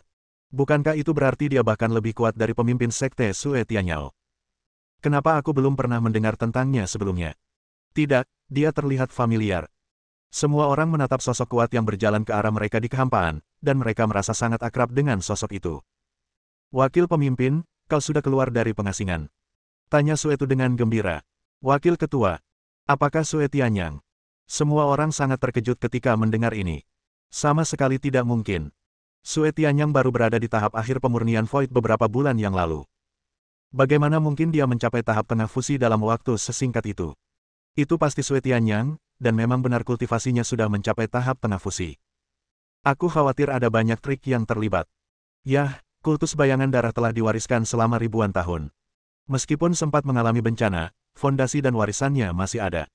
Aku khawatir Sue Tianyang telah menerima warisan terakhir kultus bayangan darah. Jadi begitu. Semua orang mengerti. Kekuatan tingkat pertama harus memiliki seseorang dalam tahap fusi untuk mempertahankan posisinya. Mantan pemimpin Sekte Bayangan Darah, Sue Tianyao, gugur dalam pertempuran, dan Sekte Bayangan Darah jatuh ke dalam krisis kehancuran. Jika tidak ada seorang pun yang mampu berdiri dan menangani situasi ini sendirian saat ini, Sekte Bayangan Darah tidak akan pernah pulih. Dan Sue Tianyang tidak diragukan lagi adalah orang yang dipilih untuk menghidupkan kembali Sekte Bayangan Darah. Agaknya, di dalam wilayah terlarang Sekte Bayangan Darah, Sue Tianyang menerima warisan tertinggi dari Sekte Bayangan Darah, itulah sebabnya ia mencapai tahap tengah fusi dari tahap akhir pemurnian kekosongan hanya dalam beberapa bulan. Proses ini mungkin tampak glamor, tetapi pasti akan menghabiskan fondasi Sekte Bayangan Darah. Jika Sue Tianyang tidak dapat mendukung Sekte Bayangan Darah, saya khawatir Sekte Bayangan Darah akan dikalahkan mulai sekarang, dan kejayaannya di masa lalu akan hilang selamanya. Apakah Anda Kaisar Naga? Sue Tianyang menahan auranya dan tampak telah memasuki keadaan transendensi, membuatnya tak terduga. Semakin sering hal ini terjadi, semakin membuktikan bahwa dia tidak lagi sama seperti sebelumnya. Aku sudah lama mendengar namamu yang hebat, tapi aku tak menyangka akhirnya bisa bertemu denganmu hari ini. Ini telah mewujudkan salah satu keinginanku. Sue Tianyang menatap Xiao Chen dengan sangat tenang. Keinginan. Xiao Chen bertanya dengan tenang, apakah kamu benar-benar ingin bertemu denganku? Tentu saja. Kata Sue Tianyang acuh tak acuh, legenda yang paling sering kudengar di bumi adalah tentangmu. Para manusia itu tampaknya sangat yakin bahwa selama kau kembali, kau pasti akan memberi mereka harapan. Saat itu, aku tidak menganggapnya serius dan merasa jijik, menganggap orang-orang fana itu bodoh. Tapi sekarang aku tahu, jika kau benar-benar kembali saat itu, aku khawatir aku akan benar-benar dikalahkan olehmu. Sue Tianyang benar-benar terkejut bahwa Kaisar Naga, begitu orang-orang di bumi memanggilnya, benar-benar seorang kultivator kuat dalam tahap fusi. Pantas saja dia dipercaya banyak orang. Kalau aku dulu berada di tahap akhir alam pemurnian Void, aku sama sekali bukan tandingannya. Namun, keadaannya sekarang berbeda.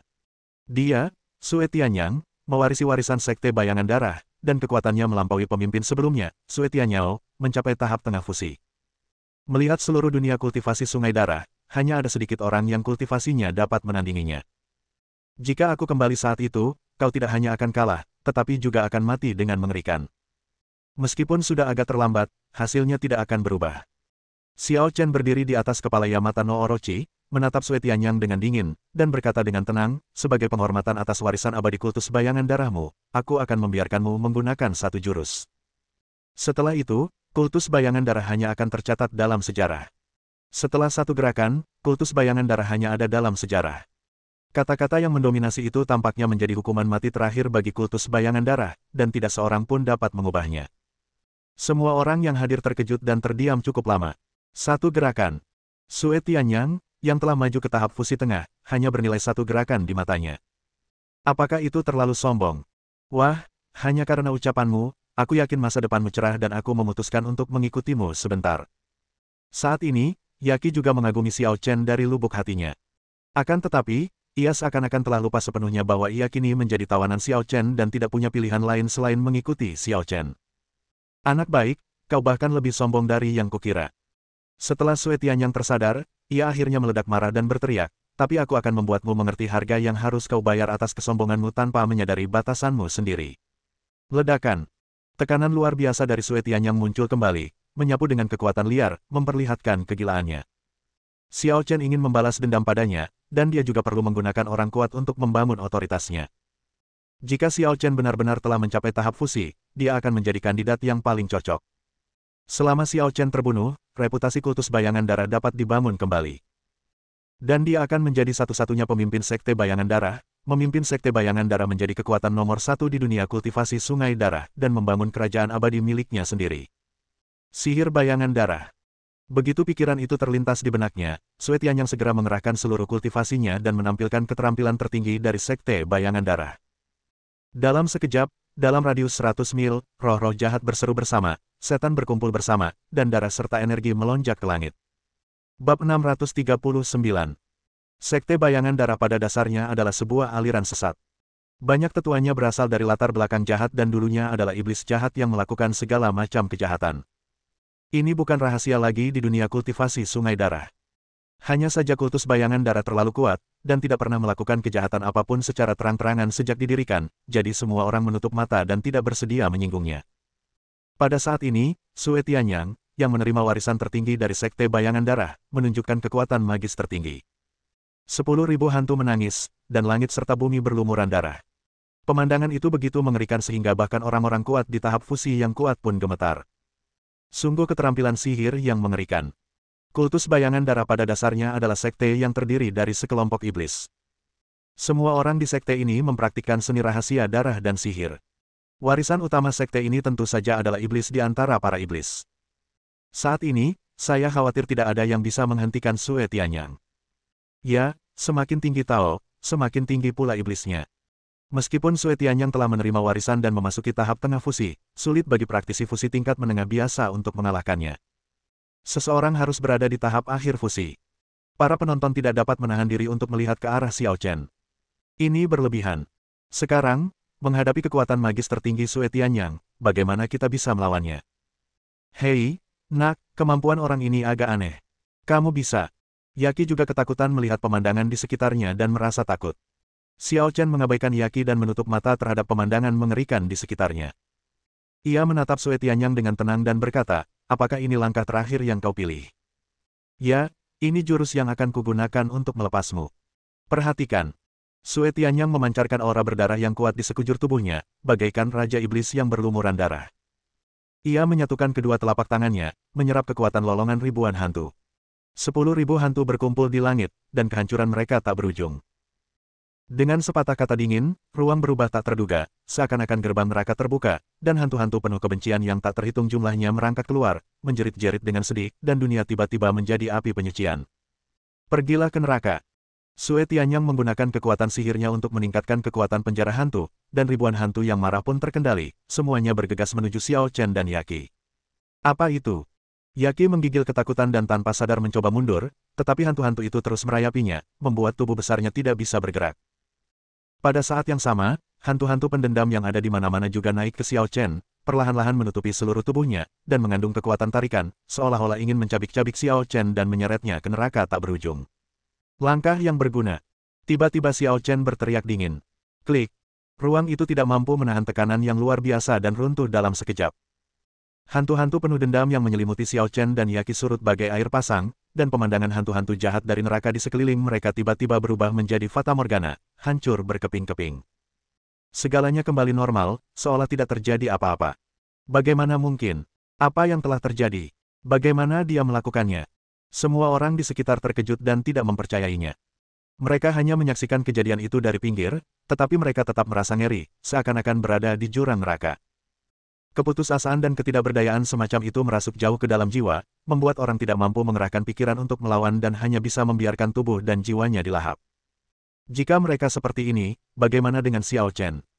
Dapat dibayangkan bahwa situasi Xiao Chen 10 kali lebih buruk dan 10 kali lebih mengerikan daripada apa yang dapat mereka rasakan. Sejujurnya, gerakan Sue Tianyang bukan lagi sekadar serangan fisik, melainkan serangan konsepsi artistik. Bahkan orang terkuat pun bisa mengalami kemunduran jika mereka ceroboh atau bahkan sedikit teralihkan. Tetapi bahkan serangan konsepsi artistik yang mengerikan seperti itu dianggap sebagai langkah yang tidak berguna oleh Xiao Chen. Lalu, dalam sekejap, tekanan yang sangat kuat dilepaskan, dengan mudah menghancurkan konsepsi artistik. Begitu konsepsi artistiknya hancur, kekuatan sihir Sue Tianyang benar-benar tidak berguna dan dia dikalahkan dengan kekuatan yang luar biasa. Anak baik, hebat sekali. Yaki terbebas dari hantu pendendam dan merasa lega, menghela napas lega. Jika 8 kepala itu masih ada dan kekuatannya masih utuh, tentu saja tidak akan memiliki kekuatan neraka. Paling-paling, itu akan sedikit aneh dan bisa dihancurkan sepenuhnya dengan kekuatan kasar. Tentu saja, Xiao Chen lebih lugas. Ia menghancurkannya dengan tekanan absolut, dan sihir atau konsep artistik apapun hanyalah awan. Sialan, apa yang kau lakukan?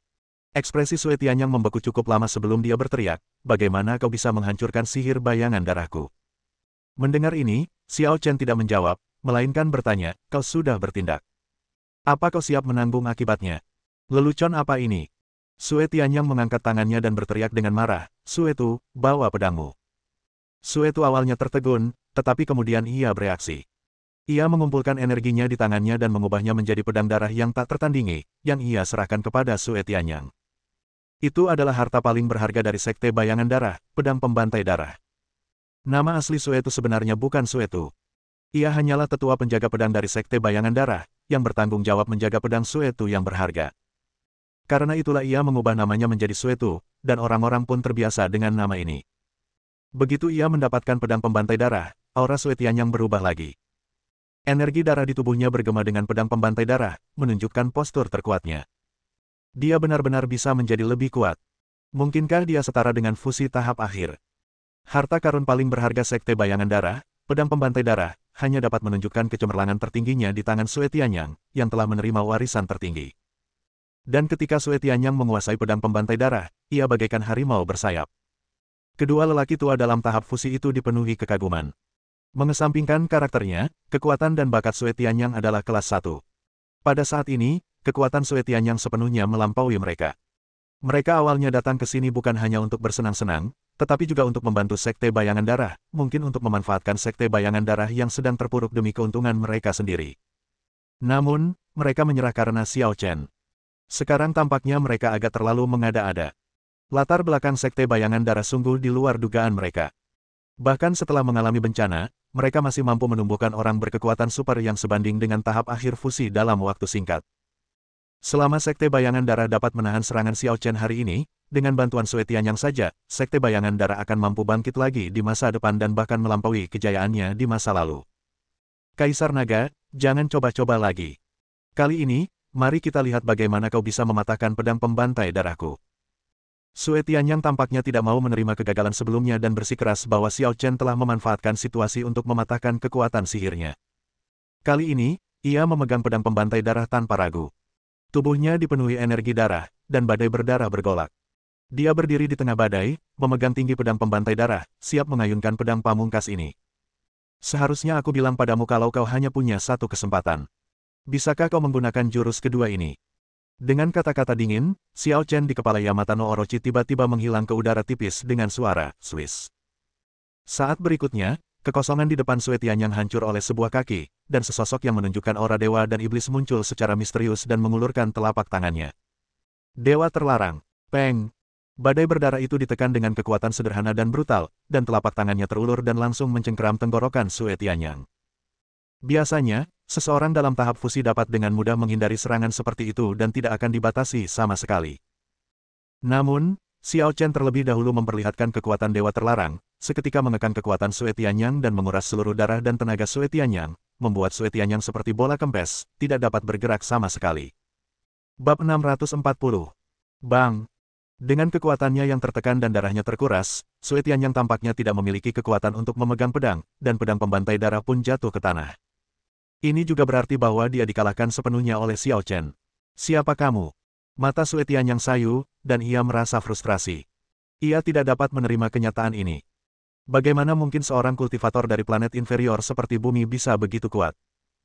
Sebelumnya akan baik-baik saja, Tetapi sekarang setelah dia menerima warisan tertinggi dari Sekte Bayangan Darah dan memegang artefak tertinggi Sekte Bayangan Darah, dia masih bisa dikalahkan dengan mudah. Mengapa? Belum pernahkah kau mendengar namaku di bumi? Xiao Chen menggenggam Sue Tianyang dengan satu tangan dan berkata dengan ringan, seharusnya kau sudah menduga hari ini akan tiba, hari di mana kau memamerkan kekuatanmu di bumi. Xiao Chen tidak banyak bicara tentang orang-orang seperti Sue Tianyang. Tiba-tiba kekuatan terlarang muncul. Bang! Dengan suara keras, Sue Tianyang terbunuh, seluruh tubuhnya meledak, dan tubuh serta jiwanya hancur. Aku sudah lama tidak menggunakan teknik suci terlarang, jadi ini agak kaku dan canggung. Xiao Chen mendesah dalam hati. Dewa terlarang, sesuai namanya, bahkan dapat memenjarakan para dewa. Ia lahir dari legenda kuno di negeri Perisiwei. Ketika Xiao Chen mendengar legenda ini, ia tiba-tiba mendapat ide dan menerobos ke tanah legendaris zaman kuno untuk mencari reruntuhan terlarang para dewa. Pada akhirnya, ia menemukan reruntuhan, tetapi tidak menemukan warisan dewa terlarang, ia hanya mengumpulkan beberapa sisa sajak Tao. Kemudian, ia menjadi kaisar abadi dan menciptakan Huangji Huaxian Jue. Mengingat legenda para dewa terlarang, ia menggunakan Huangji Huaxian Jue untuk menyimpulkan. Setelah setahun, dia akhirnya menggunakan sisa sajak Dao untuk menyimpulkan teknik dewa terlarang yang lengkap dan mengolah alam dewa terlarang. Tentu saja, saat itu ia sudah menjelajahi alam abadi dan tidak menemukan lawan. Alam dewa terlarang pada dasarnya tidak berguna dan ia hanya menggunakannya untuk menghangatkan tangannya di waktu luang. Kekuatan alam dewa terlarang bahkan lebih besar daripada alam pedang surgawi. Meskipun bukan kartu trufnya, itu bukanlah sesuatu yang bisa dikendalikan oleh orang biasa. Bahkan sekarang, dia belum sepenuhnya mendapatkan kembali perasaan aslinya dan tidak dapat melepaskan kekuatan penuh alam dewa terlarang. Tidak perlu menggunakan kekuatan dewa terlarang untuk menghadapi Sue Tianyang, tetapi seringkali ketika suasana hati sedang bagus, aku akan menggunakan apapun yang terlintas di pikiranku. Lagi pula, hal-hal yang telah ia pelajari begitu banyak dan beragam sehingga ia sendiri tak mampu menyebutkannya satu persatu. Ia hanya berimprovisasi selama pertempuran. Tepat saat Xiao Chen selesai memperingatinya, orang-orang di sekitarnya mengalami keterkejutan yang tak berujung dan tidak dapat melupakannya untuk waktu yang lama. Sue Tianyang, yang sebanding dengan tahap fusi akhir, begitu rentan. Siapakah sebenarnya pemuda ini? Xiao Chen sebelumnya mengatakan bahwa kultus bayangan darah akan dihancurkan hanya dengan satu gerakan, yang memang cukup mendominasi. Tetapi tidak peduli seberapa mendominasinya dia, tidak seorang pun mengira dia benar-benar dapat mengalahkan Sue Tianyang hanya dengan satu gerakan. Namun fakta membuktikan bahwa Xiao Chen yang melakukannya. Langkah pertama sengaja dilakukan oleh Xiao Chen terhadap Sue Tianyang. Sue Tianyang bahkan tidak sempat menggunakan jurus keduanya sebelum dia dibunuh oleh Xiao Chen. Kesenjangan kekuatan yang begitu besar sungguh menakutkan. Sue Tu, apakah ada master lain di Sekte Bayangan Darahmu? Kenapa tidak memanggil mereka bersama-sama? Xiao Chen berbalik dan menatap Sue Tu yang sudah ketakutan setengah mati. Ampuni. Ampuni nyawaku, Kaisar Naga, kumohon ampuni nyawaku. Aku tak punya pilihan. Sue Tu bereaksi dan segera berlutut memohon ampun, air mata mengalir di wajahnya. Apakah ada master lain di Sekte Bayangan Darah? Setelah bencana itu, tidak hanya sang pemimpin yang tewas dalam pertempuran, tetapi banyak sekali master lain setingkat Lian Suhuasen yang juga terbunuh atau terluka. Demi mengembangkan Sekte Bayangan Darah, hanya 4 tetua yang tersisa yang membantu Sue Tianyang menerima warisan tertinggi, mengerahkan seluruh kemampuan mereka dan hampir menjadi cacat. Sekarang Sue Tianyang telah mati, kultus bayangan darah telah benar-benar mencapai akhir. Hehe, lepaskan orang ini, aku akan makan daging. Yaki tiba-tiba menjerit aneh, dan menamparkan Sue Tu dengan cakarnya yang besar. Ledakan. Tanah retak, memperlihatkan bekas cakaran besar. Sue Tu terbanting ke tanah oleh cakar Yaki dan mati berkeping-keping. Xiao Chen tidak berkata apa-apa saat melihat ini. Tatapannya beralih ke pedang pembantai darah yang tergeletak di tanah di sampingnya, dan ia berkata dengan tenang, kalau begitu. Saatnya memenuhi janjiku. Begitu dia selesai berbicara, Xiao Chen membentuk segel tangan dengan tangannya, yang segera menyebabkan pedang pembantai darah bergetar dan meraung, dan terbang langsung ke langit seolah-olah sedang dikendalikan. Tak ada yang tersisa dari kultus bayangan darah. Tiba-tiba, pedang pembantai darah, yang membawa energi darah yang tak tertandingi, jatuh dari langit. Kekuatan menyelam membuat bumi bergetar. Tidak bagus, pergi dari sini. Kedua kultivator tahap fusi itu menyadari sesuatu, ekspresi mereka tiba-tiba berubah, dan mereka mundur dan terbang menjauh dari jangkauan Sekte Bayangan Darah. 3 kultivator tahap jiwa baru lahir yang tersisa bingung dengan apa yang tengah terjadi, tetapi melihat bahwa bahkan para senior tahap fusi pun seperti ini, mereka tidak berani ceroboh dan bergegas keluar bersama. Pada saat yang sama, pedang pembantai darah jatuh ke tanah, badan pedang retak, dan energi darah yang mengerikan meledak seketika. Ledakan. Sebuah ledakan dengan kekuatan yang lebih mengerikan daripada bom nuklir mengubah area dalam radius puluhan mil menjadi reruntuhan, dan seluruh dunia budidaya sungai darah diselimuti aura kehancuran yang tak terlukiskan. Fiuh, nyaris saja. Untungnya kita segera dievakuasi, kalau tidak, kita pasti langsung mati di tempat. Ketiga kultivator tahap pemurnian Void dan kedua kultivator tahap fusi merasa beruntung bisa lolos dari situasi genting itu. Apa yang baru saja terjadi? Mengapa ledakan dahsyat seperti itu terjadi? Seorang kultivator tahap Naschen Sol tersadar dan bertanya dengan heran sekaligus bingung. Ledakan yang mencakup radius puluhan mil sebenarnya tidak terlalu besar bagi seorang ahli Void Refining yang telah melihat angin kencang dan ombak besar. Namun jangkauan ledakan dan daya mematikan adalah dua konsep yang berbeda. Tidak peduli seberapa besar jangkauan ledakannya, jika daya bunuhnya tidak cukup, ia akan baik-baik saja meskipun Anda berdiri di tengah ledakan tersebut. Intinya adalah ledakan tadi, yang dipenuhi darah tak terbatas dan kekuatan misterius. Belum lagi tahap pemurnian Void, bahkan jika seorang kultivator tahap fusi berada di tengahnya, ia akan langsung hancur menjadi abu. Pemuda itulah yang meledakkan pedang pembantai darah, menghancurkan pedang pembantai darah dan kultus bayangan darah. Desah lelaki tua berjanggut putih itu. Ya, pedang pembantai darah adalah harta karun yang telah diwariskan di Sekte Bayangan Darah selama ribuan tahun. Dia sama sekali tidak mempedulikannya dan langsung meledakkan pedang pembantai darah. Ini. Di sisi lain, pria kuat di tahap fusi itu terdengar sangat menyesal, seolah-olah dia merasa Xiao Chen menyia-nyiakan harta karun tersebut. Pada saat ini, di tengah reruntuhan Sekte Bayangan Darah, bayangan ular besar menjulang ke langit, menyapu ke ujung langit, dan menghilang dalam sekejap mata. Dia tampaknya akan pergi. Seperti dugaanku, dia bukan dari alam kultivasi sungai darah kita. Kali ini dia mungkin hanya datang untuk membalas dendam pada kultus bayangan darah. Kultus bayangan darah pantas dihancurkan karena memprovokasi musuh yang begitu kuat. Bos, kamu mau pulang? Tanya Yaki dengan nada menyanjung. Baiklah, ayo kembali. Xiao Chen mengangguk. Semua tawanan yang ditangkap oleh kultus bayangan darah telah menghilang. Mereka dibawa pergi oleh sekelompok orang misterius itu dan tidak ada jejak mereka yang dapat ditemukan untuk saat ini. Tidak perlu tinggal di sini. Dia memutuskan untuk pergi ke benua Fengwu terlebih dahulu dan menemukan Xiao Yingsui. Ye Yufei berada di suku roh, jadi tidak perlu khawatir tentang keselamatannya. Orang yang paling ia khawatirkan saat ini adalah Xiao Yingsui. Tapi sekali lagi, kultus bayangan darah hampir musnah.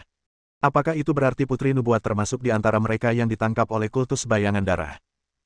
Menurut ingatan Suetu, Guan Yue Qinxin, Xia Xiyun, Ling Xiaozu, Fei Xia, Feng Yuhe, Cao Yansui, Dai Qianwu, Gongsun Yuei dan lainnya termasuk di antara mereka yang dicari oleh kultus bayangan darah.